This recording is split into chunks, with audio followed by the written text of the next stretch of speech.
Welcome to Check This Out, podcast for kids. And their grown-ups, where we explore people, places, ponderings, and past moments from history that shape the world around us. My name is Amy Contreras. And I'm Cece. Today is episode 59 of Check This Out. And we're getting close to the end of our series on famous artists and musicians from history. Cece, help me remember who some of the artists and musicians are that we've talked about so far. Frida Kahlo and Taylor Swift, Leonardo da Vinci.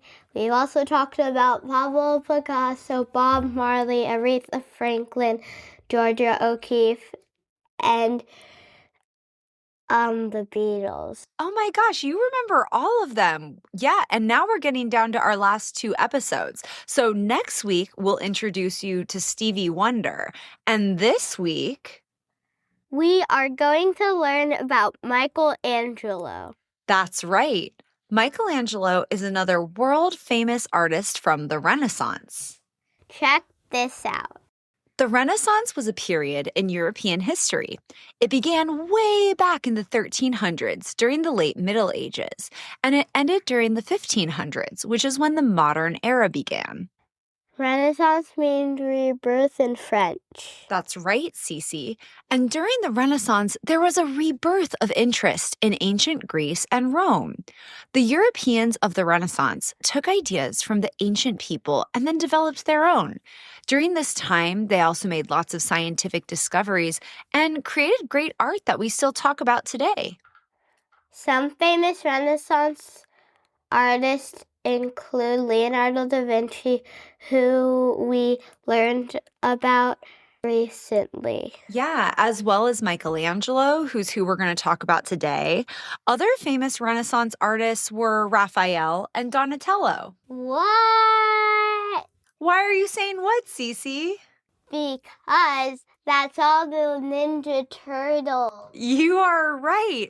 Here's a fun fact. The Ninja Turtles are actually named after these famous Renaissance artists. But there were even more Renaissance artists than just those four. There was Botticelli, Albrecht Dürer, and Hieronymus, just a few others. But we are here to talk about Michelangelo. You are correct, madam. And listeners, if you've never heard of Michelangelo before, that's okay. Some of Michelangelo's famous works include the sculpture of the David, the ceiling of the Sistine Chapel in the Vatican, La Pietà, and the Medici Mausoleum. I've never heard of those. You know what, Cece, that's okay because we're here to learn all about Michelangelo and his impact on the Renaissance and the art world. Michelangelo was born on March 6, 1475. He was born in 1475, and he was born in Caprese in the Republic of Florence, which today is modern-day Italy. And he died on February 18th, 1564 in Rome. And he was 88 years old when he died. Now, Michelangelo had an interesting life, and today we're going to learn all about him and his impact. Now, I have a quick question for you listeners. We've called Michelangelo an artist, but what kind of art did he do?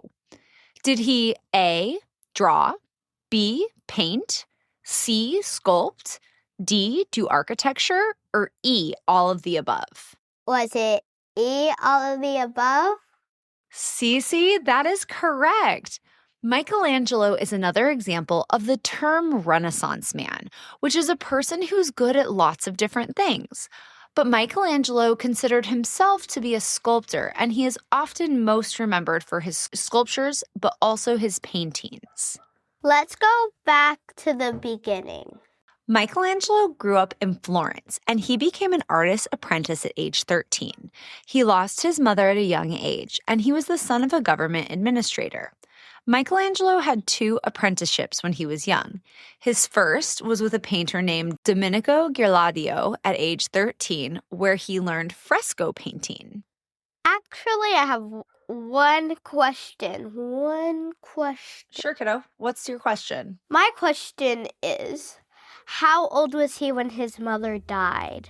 Young, like around your age, like around 6 or 7. 6, 7. You tricked me. Okay, so back to Michelangelo's apprenticeship. So when he was around 13, he learned fresco painting. Oh, that type of painting where you do your art on walls. That's right. After his first apprenticeship, he moved to the Medici Sculpture Garden to study under Bertoldo di Giovanni, who was a bronze sculptor and the caretaker of Lorenzo de' Medici's art collection and academy. Who was this Lorenzo de' Medici? He was an important guy back in the day. He actually was in charge of Florence. He ruled the area, which is now part of Italy, for a really long time. But what's cool is even though he was the big guy in charge, he was a big supporter of the arts. And for 2 years, beginning way back in 1490, Michelangelo lived at the Medici Palace and he studied under Bertoldo di Giovanni. This was super important because the Medicis had a big art collection, which included ancient Roman artworks. It was obviously very early on that day he was a super talented artist. Yeah, so they could tell early that Michelangelo was really talented. And as time passed, he started getting paid to do art and receiving commissions. In 1494, Michelangelo traveled to Bologna and Rome, where he was commissioned to do a bunch of projects. His most important early work during this period was the Pieta, which he made in 1498. La Pieta was so popular and well-loved that Michelangelo was commissioned to sculpt a big statue of the biblical character David for the Florence Cathedral. The David is one of his most famous sculptures. It is, Cece. And this sculpture is gigantic. Do you know how tall it is? No. It is a 17-foot tall statue made out of marble. He completed the David in 1504. And after that, Michelangelo's reputation as an incredible artist was pretty firmly established. You can still see the David today. That's right, Cece. It's at the Academy Gallery of Florence in Italy. Here's a fun fact. Michelangelo carved the David from a thrown-away block of marble. Michelangelo was famously really picky about the marble he used for his sculptures. But for his famous sculpture, the David, he used this big block of marble that other artists had called unworkable.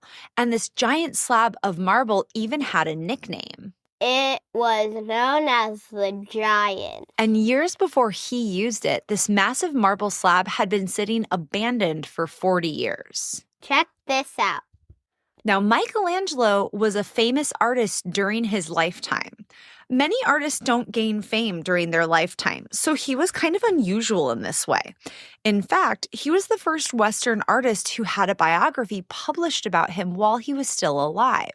And remember, a biography is the story of a person's life. Now, after the success of the David sculpture in 1504, Michelangelo started taking on big projects. He began working on many sculptures, painting projects. Yeah, and a lot of these projects were left unfinished. But then in 1505, he was summoned to Rome to begin work on a tomb for Pope Julius II. And this is a project he ended up working on for the next 40 years. He kept coming back to it until 1545.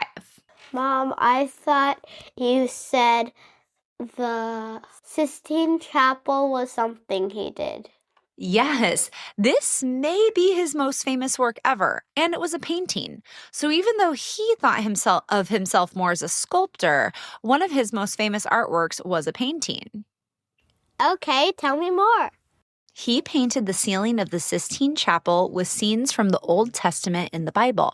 His paintings showed images from the creation to the story of Noah. It took him a long time to do this. How long? From 1508 to 1512. And he worked hard. He worked up to 18 hours a day on the project. He had lots of helpers too. Somewhere between 10 to 20 helpers at any given time in the project. Now, at first, he was only supposed to paint figures of the 12 apostles. But by the end, the work had more than 300 people who had been painted by the artist. That's incredible. Now, the start of the work on the Sistine Chapel was very slow because Michelangelo had never painted frescoes before the Sistine Chapel. Remember, frescoes are wall paintings? Yeah, and he didn't realize how hard it would be because the surface of the ceiling was curved, and he had to learn the secrets of visual perspective so people on the ground looking up at this curved ceiling would see what he wanted them to. That sounds hard. Yeah, it absolutely was. Now, some people believe that Michelangelo painted laying on his back, but this actually isn't true because he had created a scaffolding system to make his work easier. Good to know. After he finished the Sistine Chapel, it was immediately celebrated and it added to his fame. But then he went back to working on that tomb I mentioned for Pope Julius, which was ultimately completed in 1545. That took him a long time. You're right, Cece, it did. And he had a lot of other work along the way. In 1524, he was commissioned to design the Laurentian Library at San Lorenzo. And from 1536 to 1541, he painted the Last Judgment in the Sistine Chapel. This was completed and revealed to the world in 1541. Mama, where is the Sistine Chapel?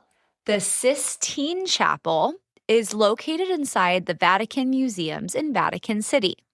Vatican City is an independent city-state that is located within the city of Rome, which is the capital city of Italy. It's a big religious place for Catholics. Michelangelo created art for almost 70 years. Isn't that amazing? Yeah, so from his apprenticeship in 1488 until his death in 1564, he kept making art.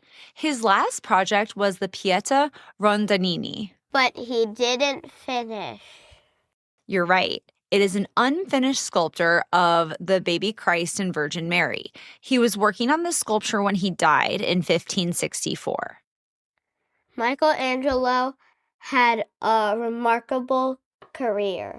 Yeah, he completed artwork for 9 different Catholic popes.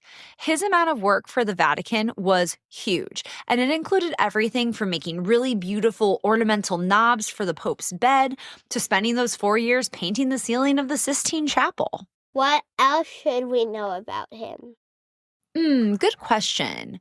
I think it's interesting that Michelangelo rarely signed his works, which is what a lot of artists do. He also didn't create any formal self-portraits, so also kind of unusual.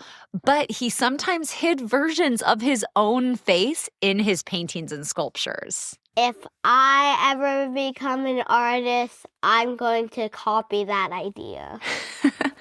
We learned so much about Michelangelo today. If you haven't seen his work, you should ask your grown-up if you can check out images of his sculptures, paintings, and art. They're worth seeing. Now, Cece, what one of Michelangelo's art did you like best? Do you remember when we were looking at them? We didn't look at them. We looked at them online. No, we didn't. I like the naked sculpture. The David, yeah. So that is a fair warning, parents, as a lot of Michelangelo's sculptures are in the classical style where they are undressed. So definitely worth warning you about before we look it up. But we also forgot to talk about one other fact about Michelangelo. He was a poet, and while he was alive, he wrote hundreds of poems, some of which still exist today. Hey, we write poems on the podcast. Yeah, we do, Cece. I guess you could say we are poets too. Hey, speaking of, we wrote you a poem about Michelangelo. In the heart of Italy, where art took flight, lived artist Michelangelo, a genius so bright. With chisel and hammer, he sculpted hands and a face. Bringing marble to life, each form found its place. From David's proud stance so noble and grand, to Sistine's vast ceiling by his talented hand. An artist, a poet, a visionary soul. In Renaissance times, he carved out his role. His art has lasted a legacy full, a testament to beauty, awakening the soul. So let us remember with curiosity Michelangelo's legacy. Thanks for listening to another episode of Check This Out Podcast for Kids. Here at the Check This Out podcast, we know there's a lot of information, and it can be overwhelming to find accurate information online. This podcast is a tool for you to help you do something called citing your sources. As you get older and do projects for school, you'll learn that certain types of websites or information sources, like AI, aren't verified or have evidence and documentation to back them up. On Check This Out, we use verified sources to build the stories you hear about. Verified sources are materials or information that have been confirmed for accuracy and credibility through an evaluation process. Our sources for this week's episode are Encyclopedia Britannica, the British National Gallery, BBC, the Met Museum, History.com, Cleveland Art Museum, the British Museum, and the Guggenheim.